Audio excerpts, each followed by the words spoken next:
How to fix pages suspended on Facebook. Hey there, welcome back to the channel, and let's get right into this tutorial. Now to resolve this issue, you can actually report the problem in your Facebook help and support. Now before that, you'll be needing some of the details regarding your page, such as a page ID and page name. Now, one thing you need to make sure is that you have not violated any of the terms and conditions of Facebook.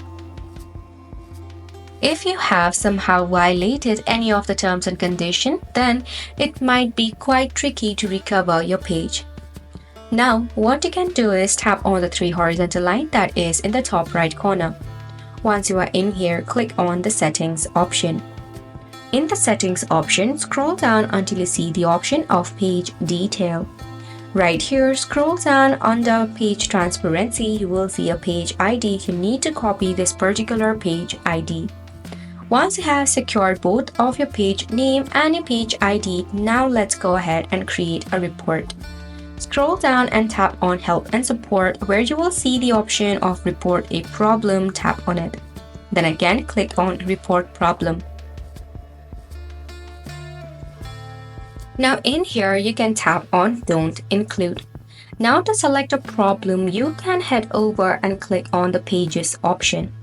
Now over here, you can type in the same thing that I have written over here.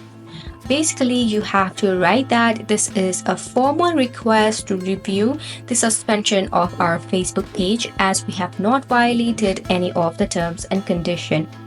Then ensure to mention your page name and account ID, that is your page ID. Now if you have the screenshot of it, this will be helpful and you can upload from here as well. After which you need to wait for a reply by the Facebook team. If you have not violated any of the terms and conditions, you can actually get back your account quite easily. However, if you have violated any of it, it might be quite complicated. Hopefully this was helpful to you. Thank you so much for tuning in.